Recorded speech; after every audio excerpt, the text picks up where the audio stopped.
guys? It's the Gym Dawgs here. It's me and Logan, and today for our interview, we brought in a YouTuber, Luke Dyrhaug. He's got about 200 subscribers. You can follow him here at this link, and we're going to be interviewing him about the gym and asking him some questions. And yeah, let's get into it. Okay, so our first question for you is, tell us a little bit about yourself. Like, what do you do right now? Yeah, so like they said before, I'm Luke Dyrhaug. I went to school here at Jordan. I graduated last year, and now I'm a student at South Dakota State University, and I am a nutrition major. So, big plans for the future. Just got done my first year, and looking to take the next step in my education, and as well with my lifting career. So you said previously about like your lifting plans for the future.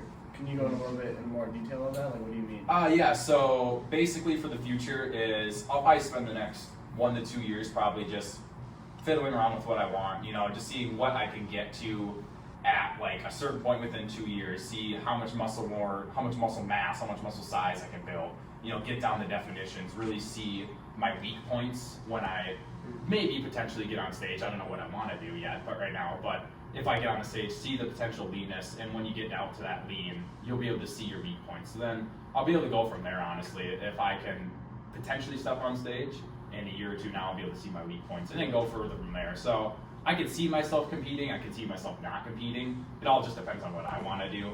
But definitely within the next 5 years, I want to be bigger, I want to be leaner, and just enjoy lifting still, honestly. Just because some people get so caught up into lifting after, their first 4 years, basically, just say like high school, their 4 years. They get so caught in lifting, they almost lose it. So if I can still have that passion within 5, 10, even 15 years, that would be a great achievement. Even if that's my life, honestly, that would be the greatest achievement possible, just enjoying it. Yeah. All right, Luke, so our next question is, what got you into lifting? Yeah, so it was around when I was about 11, 12 years old. We had our first ever Bigger, Faster, Stronger with Mr. Albers when he was a head football coach here. So I did all that, and then when our previous coach, Coach Bo, came in and started the whole max training program, I was around 13 years old, 12 years old. So I started doing that. So I started learning all the technique when I was pretty young, and then when I got into around 7th, 8th grade, mostly 8th grade, I would lift every single morning.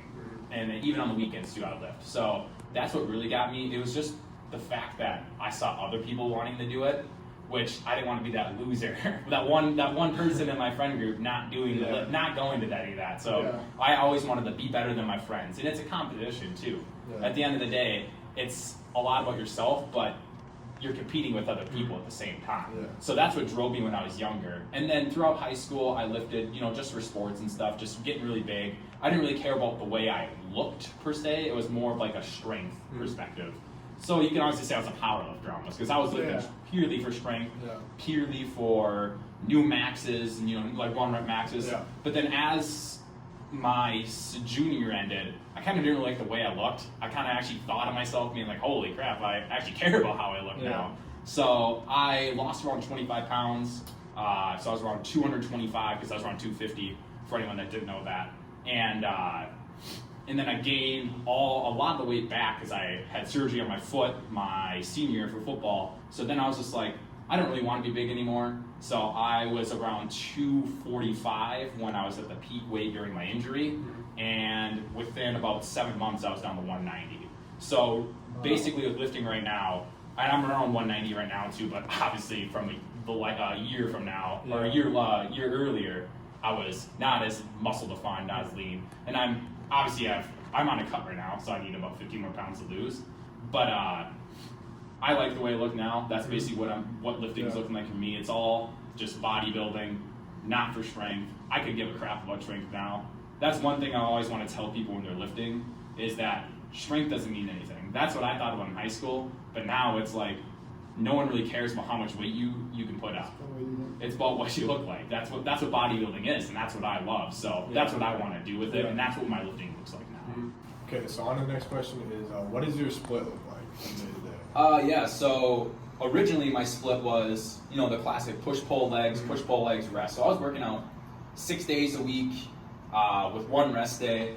And as I started becoming, honestly, less arrogant with myself, I honestly was pushing more towards the science-based part, just to see how that was. Because for the longest time, we were taught, even like back in the olden days, you see those old videos with like the greats like Arnold Schwarzenegger, Franco Columbo, like Tom Platz, like they're always like high intensity but high volume, and they're training for longer times. So for what I do, I kind of got inspired by my favorite bodybuilder, Dorian Yates, but at the same time, he got inspired by Mike Mentzer from the late 70s, early 80s. And what I do is I do 2 days on, 1 day off. So for my first day on, just say it doesn't matter because it's like a 6-day split and then it resets.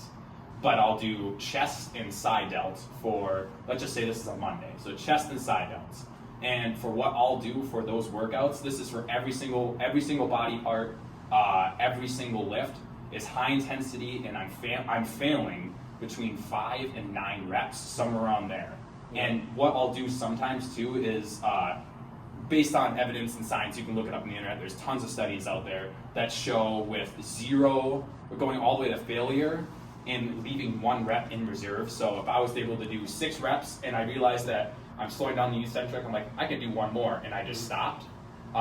That's called 1 rep in reserve, 1 RIR. So I'll do that for some of those too, because according to the science data that was shown, I think the study was done like 2 years ago, the stimulus to fatigue ratio. So the stimulus you're getting from the muscle growth from going to failure also has a high like fatigue ratio. While it's going 0, as going with 1 rep in reserve, the stimulus is still up there, but the fatigue is way lower. So I'll mix in failure and 1 rep reserve in for all my lifts. But usually for each muscle group, depending on it, it's all personal preference too. For chest, I usually do about 5 sets per chest day, and then for side delts, I usually do about 5 sets for those. And all of them are obviously to failure. And then the second day, right after that, would be back and rear delts, because when you do a lot of back work, some people don't even need to hit rear delts because the way they hit their back, it already is locating a lot of pressure and tension on your rear delts. So I usually only do about 4 sets of rear delts after back. And then for back too, I kind of do a little bit higher because it's a little more complicated. So I'll do around 6 sets for that, all the way to failure. And then I'll have a rest day, because what people don't understand is that rest is actually where you grow. You don't grow in the gym, you grow after the gym when you're resting. So, and with rest too, on the rest days, I always get about 15,000 steps a day. I don't do cardio. That is my cardio, is just by a step count. So on my rest days, I usually get about 17,000 steps, and then I'll usually eat about like 150 calories less, but I'll go into that later. And then after that rest day, I'll go on to arms, so it'll be tris and bis. Again, 4 sets for each one, 5 sets for each one, depending on how it feels, what I feel. Yeah. Usually with my biceps though, I've noticed that I can grow them with even 3 sets.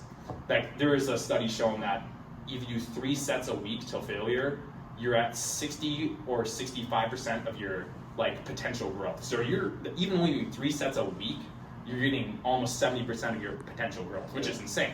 So if you did 6 sets, which it would just even click closer. So after arms, I do legs, and again for quads, I do about 4 or 5 sets. For hamstrings, my hamstrings are actually pretty solid right now, so I only do 3 though. I only do 2 sets of that. Just keep them on maintenance mode because I'm just trying to build my quads. And then for calves, you want to do about 4 sets, and then after that, I take a rest day, and then it just repeats itself.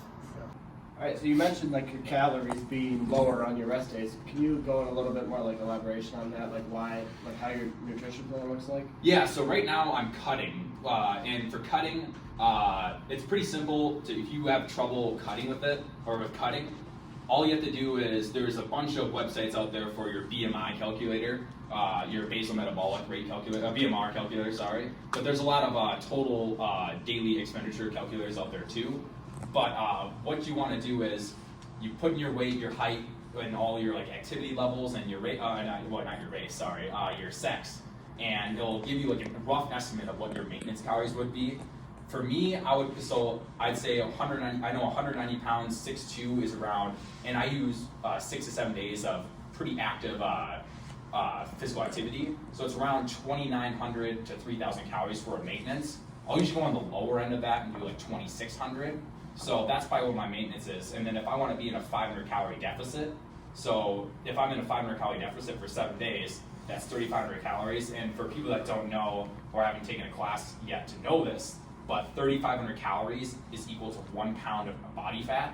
So if you're in a 500 calorie deficit for a week, you're going to be losing 1 pound of body fat, which is really good for a cut and a good proper cut for about a week.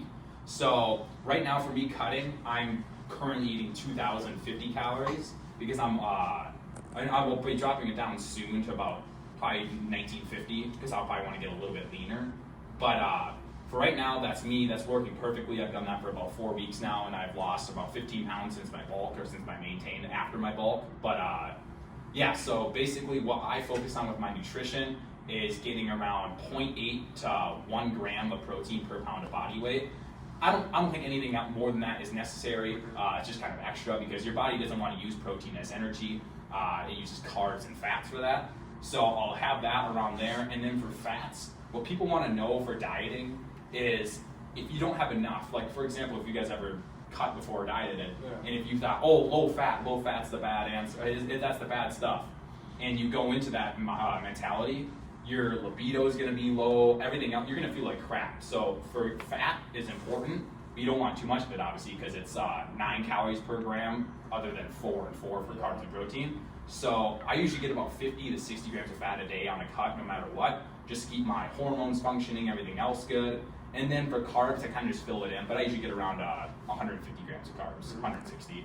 And then for bulking, I don't like bulking like so crazy because, like I said before, I used to weigh 250 pounds, so I'm kind of scared of that. But I think the more experience I get into, the more confident I will be with like a higher calorie bulk. But right now, I'm like a bulk would probably consist of about like 4,000 calories. Okay, so our last question for you is what supplements do you take to see a difference? Yeah, so there's a lot of different things I take. For the gym only, pre-workout, it's not really that necessary. I mean, if you like that caffeine boost, the pump boost from all the pump ingredients, go for it, that's what I use. Then also at the same time, whey protein, if I need to get my protein goals in, if I have less calories, that's a way better protein to calorie ratio. And then for like actual like supplements like that, magnesium at night for sleeping. You can use ashwagandha. There's a lot of studies for it. Like, it doesn't really matter. It could be a placebo, it could be not. But I just use it just because I have been using it. Yeah. Just simple things like vitamin D because we're in the Midwest, winter. You need your vitamin D. Calcium, vitamin C. These are just some like ones that you don't really need, but I just need them because it just fits my diet well. And then another one that I take is just super simple, but is just zinc for your immune health so you don't get sick. Yeah. Alright guys, this is the Gym Dawgs. Thank you for coming on this interview, Luke. We're going to tag him in all our things. You can go follow him, like his videos and stuff. And yeah, thank you for coming on. Thank you. Thank you for having me. Yeah. Peace. Go. Hey guys, it's the Gym Dawgs, and we're just talking about our copyrighted song at the beginning and the end, our intro and outro. It was called Ba Wada Ba by Kid Rock, and we both like this song because it pumps us up in the gym. It's a very upbeat song. Yeah. I get good lifts in with it. Oh yeah.